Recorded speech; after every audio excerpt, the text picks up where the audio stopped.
Hello नमस्कार साथियों, welcome to royal study. दोस्तों आरआरबी टेक्नीशियन एग्जाम का नेक्स्ट एनालिसिस आपके लिए लेकर आ चुके हैं और आज ही 20 दिसंबर 2024 हम सेकंड शिफ्ट का जो एनालिसिस है कवर करेंगे। इससे पहले फर्स्ट शिफ्ट का ऑलरेडी आपको कवर करवा चुके हैं। और गाइज ये जो रहेगा आपका ग्रेड 3 का रहेगा। आरआरबी टेक्नीशियन ग्रेड 3 का जो पेपर है ये स्टार्ट हो चुका है। तो बेसिकली इसमें हम ग्रेड 3 के क्वेश्चंस आपको कवर करवाएंगे। इन वीडियोस की पीडीएफ के लिए एप्लीकेशन को डाउनलोड कर लीजिएगा, टेलीग्राम चैनल ग्रुप को ज्वाइन कर लीजिएगा। दोनों के लिंक आपको डिस्क्रिप्शन में मिल जाएगी। क्लियर है? तो आइए स्टार्ट करते हैं हमारे फर्स्ट क्वेश्चन से। फर्स्ट क्वेश्चन है, डीआरडीओ ने लंबी दूरी की भूमि पर हमला करने के लिए वाली मिसाइल का जो परीक्षण किया, सफल परीक्षण कहाँ पर किया है?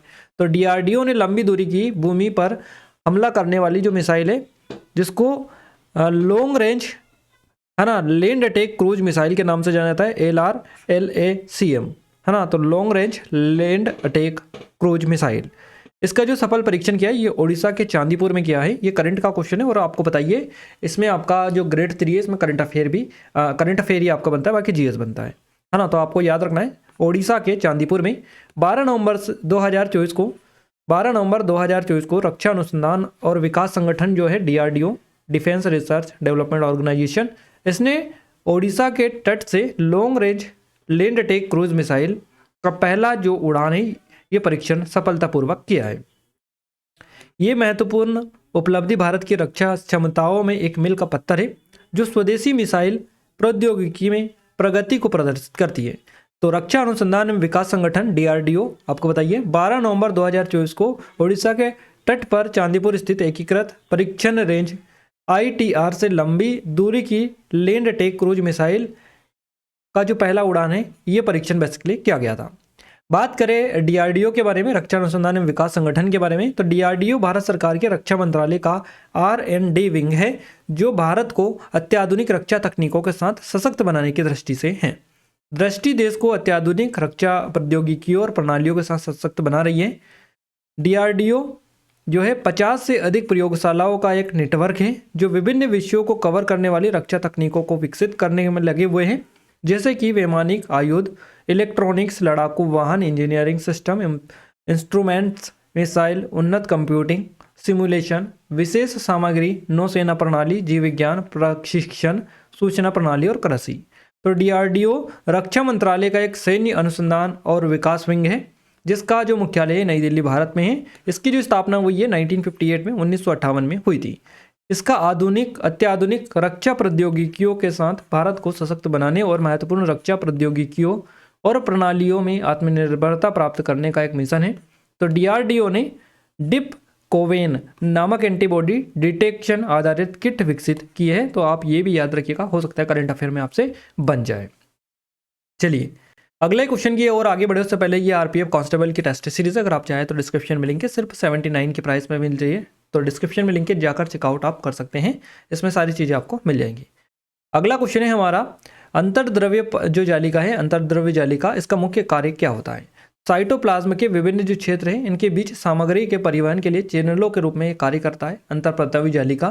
तो अंतर्प्रद्रव्य जालिका ये होती है अंतर्द्रव्य जालिका, है ना। ER इसको बोला जाता है, अंतर्प्रद्रव्य जालिका ये बेसिकली है। इसके कई तरह के कार्य होते हैं, जैसे कि अंतर्द्रव्य जो जालिका है कोशिकाओं के बीच और कोशिकाओं के भीतर रासायनों का संचार करती है। ये कोशिका का संचार तंत्र होती है। ये कोशिका द्रव्य के अलग अलग हिस्सों के बीच या कोशिका द्रव्य जो है और केंद्रक के बीच पदार्थों के परिवहन के लिए नलिका की तरह काम करती है। ये कोशिका की कुछ रासायनिक क्रियाओं के लिए कोशिका द्रव्य ढांचे का काम भी करती है। तो आपको ये याद रखना है। इसके अलावा अंतर्द्रव्य जो जालिका है ये प्रोटीन संश्लेषण, स्पेशली सबसे इंपॉर्टेंट है प्रोटीन संश्लेषण, है ना, एंजाइम संश्लेषण, लिपिड संश्लेषण और कार्बोहाइड्रेट के चयापचय में मदद करती है। तो ये प्रोटीन संश्लेषण ज़्यादातर आपका बनता है अंतर्द्रव्य जालिका से। ये कोशिका को निराविष्कारी करने में मदद करती है और ये कोशिका झिल्ली उत्पन्न करने में मदद करती है। कोशिका के कंकाल ढांचे को सहारा देती है। अगला क्वेश्चन है निषेचन किस वजह से होता है? तो शुक्राणु और अंडाणु के संलयन की वजह से निषेचन होता है। तो निषेचन जो है शुक्राणु और अंडाणु के संलयन की वजह से होता है। ये जनन प्रक्रिया का पहला चरण है। निषेचन की प्रक्रिया में शुक्राणु को केंद्रक और अंडे आपस में मिलकर एकल केंद्रक बनाते हैं और इस प्रक्रिया के बाद एक निषेचित अंडा या युग्मनज का जो है निर्माण बेसिकली होता है। निषेचन की बात करें, निषेचन एक जटिल प्रक्रिया है जो 24 घंटों में पूरी होती है। तो मनुष्यों में निषेचन फेलोपियन जो ट्यूब है इसमें होता है। निषेचन के बाद निषेचित अंडा गर्भाशय की ओर तेजी से उतरता है। निषेचन के जरिए अगुणित युग्मकों को आनुवंशिक रूप से अलग अलग व्यक्तियों को फिर से बनाया जाता है ना। और निषेचन के बाद गुणसूत्रों की सामान्य संख्या बहाल हो जाती है। मानव निषेचन की शुरुआत मासिक धर्म चक्र से होती है और हर महीने ओव्यूलेशन होता है जब अंडाशय एक परिपक्व अंडा जारी करता है। अगला क्वेश्चन है हमारा, भारत के नए मुख्य न्यायाधीश के रूप में शपथ लेने वाले जो न्यायमूर्ति है संजीव खन्ना, ये कौन से क्रम के मुख्य न्यायाधीश बने हैं? 51 आपका करेक्ट आंसर रहेगा। भारत के नए चीफ जस्टिस जो है इनके रूप में शपथ लेने वाले न्यायमूर्ति जस्टिस खन्ना जो है ये 51 नंबर के जो है चीफ जस्टिस बने हैं। तो राष्ट्रपति द्रौपदी मुर्मू ने राष्ट्रपति भवन में न्यायमूर्ति संजीव खन्ना को भारत के मुख्य न्यायाधीश के रूप में शपथ दिलाई। इस समारोह में भारत के जो नए मुख्य न्यायाधीश हैं, तो इस समारोह में भारत के मुख्य न्यायाधीश राष्ट्रपति, उपराष्ट्रपति, प्रधानमंत्री नरेंद्र मोदी, सरकार के मंत्री और सरकार के पूर्व मुख्य न्यायाधीश और सुप्रीम कोर्ट और हाई कोर्ट के वर्तमान और सेवानिवृत्त न्यायाधीश भी शामिल हुए। न्यायमूर्ति संजीव खन्ना जो है ये न्यायमूर्ति DY चंद्रचूड़ का स्थान इन्होंने लिया है, जो 10 नवंबर 2024 को सेवानिवृत्त हुए हैं। इनका जो कार्यकाल है 13 मई 2025 तक रहेगा, आपको पता होना चाहिए 13 मई 2025 तक ये रहेंगे। क्लियर है, मई 2025 तक। दिल्ली के पूर्व मुख्यमंत्री अरविंद केजरीवाल को अंतरिम जमानत जो है देने के अपने फैसले में मुख्य न्यायाधीश जो खन्ना है संजीव खन्ना, इन्होंने व्यक्तिगत स्वतंत्रता को एक पवित्र अधिकार बताया था, क्योंकि उन्हें पता चला था कि केजरीवाल शराब नीति जो मामला है इसमें 90 दिनों से अधिक समय से जेल में बंद है। इसके अलावा जस्टिस संजीव जो खन्ना है इन्होंने एक बड़ी पीठ से जमानत की शर्तें तय करने का अनुरोध भी किया था, जो श्री केजरीवाल के मामले के समान ही हो, जब वर्तमान मुख्यमंत्री को केंद्रीय एजेंसियों द्वारा अभूतपूर्व कदम उठाते हुए धन शोधन के आरोपों में गिरफ्तार कर रिमांड पर लिया गया था। अगला क्वेश्चन कुछ इस तरीके से पूछा गया, निम्नलिखित में से किस टीम ने रणजी ट्रॉफी 2022-23 जीती है? तो ये मध्य प्रदेश के द्वारा जीती गई है। अगर 22-23 पूछी है तो मध्य प्रदेश रहेगा, और अगर 23-24 पूछी है तो इसका आंसर आपका रहेगा क्या? मुंबई, है ना। याद रखिएगा, साल 2022-23 में रणजी जो ट्रॉफी है इस सीजन मध्य प्रदेश ने अपना पहला रणजी ट्रॉफी खिताब इसमें जीता है 2022-23 में। वही साल 2023-24 के रणजी जो ट्रॉफी सीजन है इसमें मुंबई ने विदर्भ को 169 रनों से हराकर खिताब अपने नाम किया है। ये मुंबई का 42वां रणजी ट्रॉफी खिताब है, और मध्य प्रदेश का जो 2022-23 में था ये पहला रणजी ट्रॉफी खिताब था। रणजी जो ट्रॉफी है भारत का प्रमुख प्रथम श्रेणी क्रिकेट टूर्नामेंट है। और रणजी ट्रॉफी के बारे में अगर आपको बताएं तो रणजी ट्रॉफी के 88वां जो सीजन है इसका आयोजन 13 दिसंबर 2022 से 19 फरवरी 2023 के बीच में किया गया था।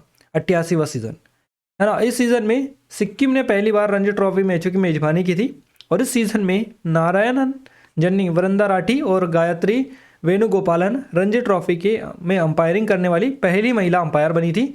तो ये पॉइंट भी आप नोट डाउन कर लीजिएगा, क्योंकि यहाँ से पहला वर्ड हमें मिल गया है जो कि अपने आप में इंपॉर्टेंट होता है। चलिए अगला क्वेश्चन है, हाइड्रा कैसे प्रजनन करता है? तो मुकुलन के द्वारा हाइड्रा जो है प्रजनन होता है। हाइड्रा में हाइड्रा मुकुलन द्वारा प्रजनन करता है। हाइड्रा लैंगिक और अलैंगिक दोनों रूप से प्रजनन करता है। जब भरपूर मात्रा में भोजन उपलब्ध होता है तो यह मुकुलन द्वारा अलैंगिक रूप से प्रजनन करता है। मुकुलन अलैंगिक प्रजनन का एक रूप है, जहाँ मूल जीव के शरीर पर एक नया शुरू में छोटा जीव विकसित होता है। कलिका माता पिता से जुड़ी रहती है और तब तक बढ़ती है जब तक कि वो माता पिता के समान जीवन नहीं बना लेती। अंत में कलिका खुद को मूल जीव से अलग कर लेती है और एक स्वतंत्र व्यक्ति बन जाती है। ये हाइड्रा द्वारा उपयोग की जाने वाली प्रजनन की विशिष्ट विधि है। अगला क्वेश्चन फुटबॉल से रिलेटेड कोई बुक थी, एग्जैक्ट नहीं मिल पाया। नेक्स्ट क्वेश्चन है, निम्नलिखित में से कौन सी अधातु तरल है? तो ये ब्रोमीन हो जाएगा। ब्रोमीन जो है एकमात्र अधातु तत्व है जो कमरे के तापमान पर तरल अवस्था में पाया जाता है। तो ये आवर्त सारणी के हेलोजन तत्व है जो है समूह 17, इनका सदस्य भी हैं। ब्रोमीन की जो परमाणु संख्या है 35 है। ब्रोमीन कमरे के तापमान पर एक अत्यधिक अस्थिर लाल भूरे रंग का तरल लिए हैं, और ब्रोमीन प्रकृति में केवल घुलनशील और अघुलनशील ब्रोमाइड के रूप में यौगिकों के पृथ्वी की पपड़ी में फैला हुआ पाया जाता है।